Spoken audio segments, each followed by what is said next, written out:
Bom dia, hoje é quarta-feira, dia 18 de janeiro. Lucro sobre o lucro bruto ou líquido.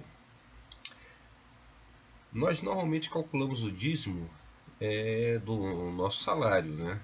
Se nós ganhamos por mês, se nós ganhamos por semana, se nós ganhamos por dia, a gente calcula e separa o dízimo.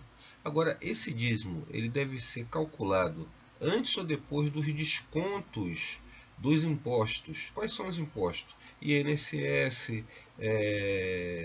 imposto sobre serviço, enfim, os impostos, né?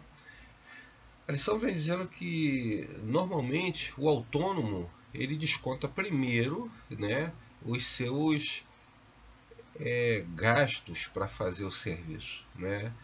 O preço do material que ele comprou, que ele teve que pagar, de repente até o combustível para fazer a ida àquele serviço, né? Enfim, tudo aquilo que ele gastou para conseguir realizar aquele serviço é antes calculado e ele tira depois em cima do lucro real, né, o seu dízimo e a sua oferta. Agora, e para aquele que recebe salário? Ele separa antes aquilo que foi retirado para INSS, para imposto sobre serviços, impostos em gerais, ou ele separa o dízimo antes, né? Ou seja, o dízimo total, né? O valor do salário sem esses descontos. A lição vem dizendo que normalmente os adventistas eles separam o dízimo antes do desconto do salário, ou melhor, do desconto dos impostos, tá?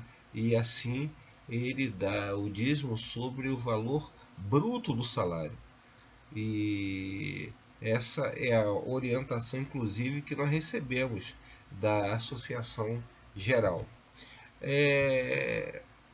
A lição vem falando a história daquela viúva de Sarepta, que o profeta Elias ele foi enviado à casa dela e ela tinha sido avisada antes, lá em 1 Reis capítulo 17, versículo 9.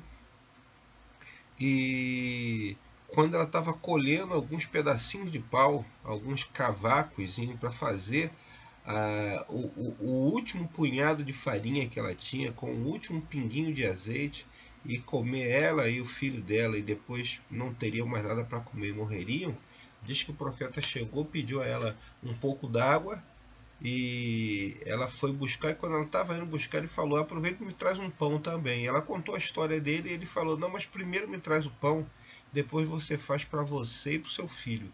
E o Senhor Deus diz que não vai faltar nada para você nem para o seu filho, o azeite não vai acabar, a farinha não vai terminar, até que Deus ele faça chover sobre a terra outra vez.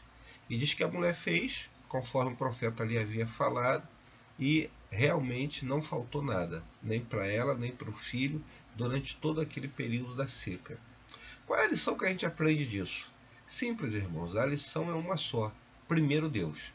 Deus tem que vir em primeiro lugar. Esteja em situação fácil ou difícil, nós devemos colocar Deus em primeiro lugar. E quando a gente faz isso, certamente Ele não deixa faltar aquilo que é necessário para a nossa vida. Ele não vai nos deixar ficar padecendo com as coisas necessárias para o nosso viver, para a nossa saúde. Por fim, o conselho que nós temos no livro Testemunhos para a Igreja, volume 4, 405, é o seguinte: cada um tem de decidir suas próprias contribuições, sendo deixado na liberdade de dar segundo se propôs em seu coração. Então, que você realmente tome a decisão de obedecer a Deus, eu também, nós possamos obedecer a Deus a despeito das condições que nos cercam. Um abraço forte, até mais, vamos continuar estudando a lição, até amanhã, tchau, tchau.